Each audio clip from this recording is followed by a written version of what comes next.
Namaste friends, I am Basavaraj Bilgi, Assistant Professor of English, Government Postgrad College, Yergatti. Today we shall discuss a poem called The World is Too Much with Us, which is prescribed for BA second semester students, Rani Chennamma University, Belagavi. The World is Too Much with Us is a sonnet by the English Romantic poet William Wordsworth. In it, Wordsworth criticizes the world of the post-industrial revolution for being absorbed in materialism and distancing itself from nature. The present poem is written by one of the greatest writers of Romantic period of 19th century. And here in this present poem, the poet criticizes the world after the post-industrial revolution which happened in 18th century in England, especially in London.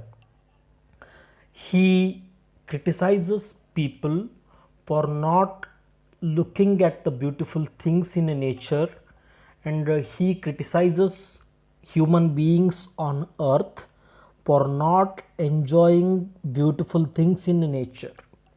And he says, we are absorbed in materialism. We are totally absorbed in earning the money and spending the money, and we no longer have any time to look the beautiful things which are created by the God for us. The poem was composed circa 1802. The poem was first published in Poems in 2 volumes in the year 1807. Circa, C-I-R-C-A, circa means around. The poem was written around 1802 and it was published in the year 1807. We shall go by discussing the poem line by line. The world is too much with us. Late and soon, getting and spending, we lay waste our powers. Little we see in a nature that is ours. We have given our hearts away, a sordid boon. The very first line itself says that we people are too much mingled ourselves with the materialistic life. We no longer have any touch with the nature.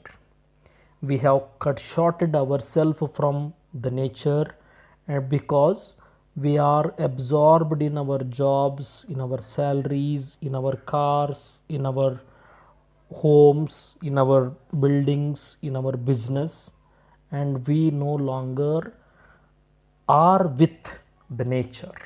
He says, late and soon, getting and spending. In the past, late and soon means in the past and in the present. In the past also, we were being absorbed in materialism, and till today we are absorbed in earning the money and spending the money.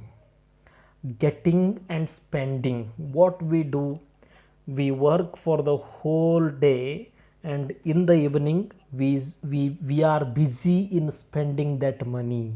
Whole day we are busy in earning the money, and in the night or in the evening we are very busy in spending the money which we have earned. We lay waste our powers. He says, we have given some mental strength by God. We are given some mental strength, we are given some thinking capacity, or we have given emotions by the God, we are given feelings by the God, but we have wasted all those powers because little we see in a nature that is ours. He says, we no longer have time to look at the beautiful things which are there in nature.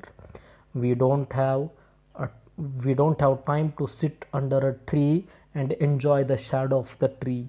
We no longer have time to spend our time in the nature, in the forest. Here, N in a nature, N is capitalized. Capital word suggests that it is not only nature, but for the writer, for the author, nature is something which has godly powers, which has supernatural powers. We have given our hearts away. We all of us have given our hearts away. We no longer have hearts of flesh and blood, but we have hearts of stones, which is a sordid boon. Sordid is something which is not good. Boon is sharp, sorry, vara. Vara means something that is good. He brings about two opposite words together to create a different meaning. He says, a sordid boon, that we have given our heart away. Indirectly, it is a boon because we don't have that broad mind because of our narrow mindedness. Our giving away of heart is a boon, that is a sordid boon, the poet says. This sea that bears her bosom to the moon, the winds that will be howling at all hours, and are up gathered now like sleeping flowers. For this, for everything, we are out of tune. He says, the sea which I am looking at present bears her bosom to the moon. The sea that is lying on earth opens up her chest to the moon, and she is taking the moon into her bosom. The winds that will be howling at all hours, the winds that are blowing are very beautiful. The winds that are being blown are very beautiful. But what has happened to those winds? And are up gathered now like sleeping flowers. The winds that will be howling are just looking like dead flowers or sleeping flowers, the flowers which are plucked from the tree and kept on the ground to dry. That's how the winds are seeming to the poet. For this, for everything, we are out of tune. He says, for the nature, no matter for the nature or for ourselves, we are out of tune. There is no connection between our life and nature.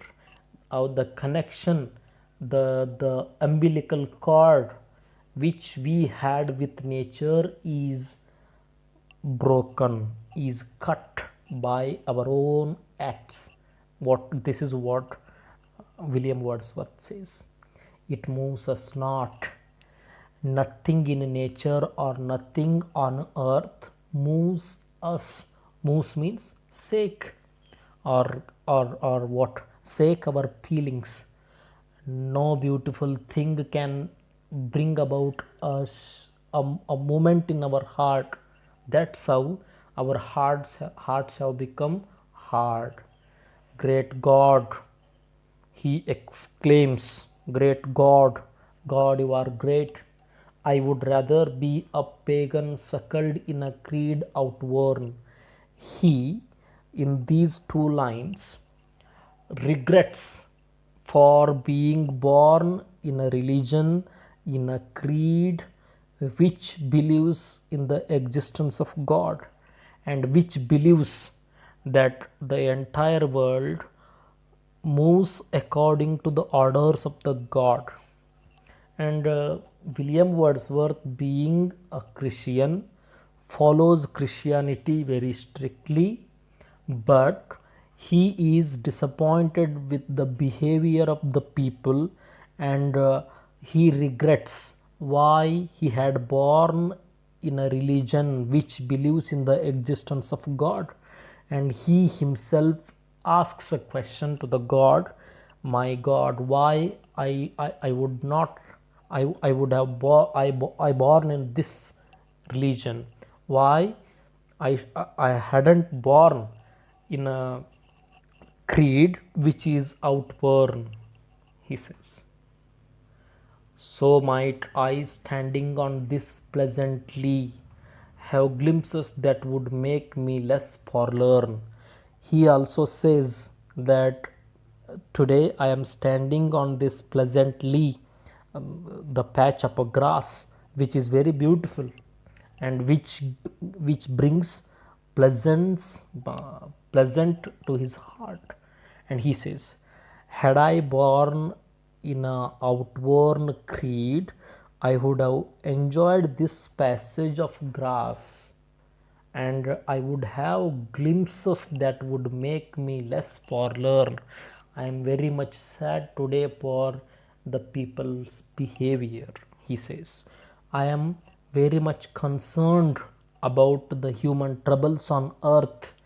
Had I born in a religion which doesn't believe in the existence of God, which time and again questions the very existence of God, I too would have got some glimpses, some beautiful glimpses, and might have made me less sad, he says. Have sight of Proteus rising from the sea. He says, Proteus, the goddess of the sea, is rising from the water. And he says, uh, something is going to happen to the world. If we go on like this, something bad will be happening to the world. The sign of Proteus coming out from the sea is not a good sign for the world, he says. Or hear old Triton blow his wreathed horn. Triton is also one of the sea gods, and he says Triton is very much angry on people. Triton is very much angry on the world, and he might be blowing his horn anytime soon to bring about that change or to bring doomsday to the world. And he says we are living in an uncertain world wherein people are behind money, wherein people have lost feelings, wherein people have lost emotions, wherein people are busy only in getting and spending, and wherein people do not have time to look at the beautiful things in nature which are created exclusively for human beings on earth. And today we have lost that touch with the earth. Today we are living in AC rooms, we are living in we are traveling in AC cars, and we do not put our legs without having costly sandals, which by which we are cut shorting ourselves from the nature. And even on weekends we do not go to the nature.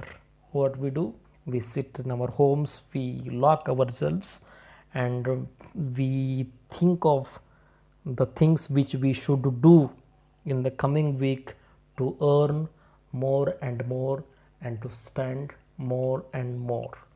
Thank you very much.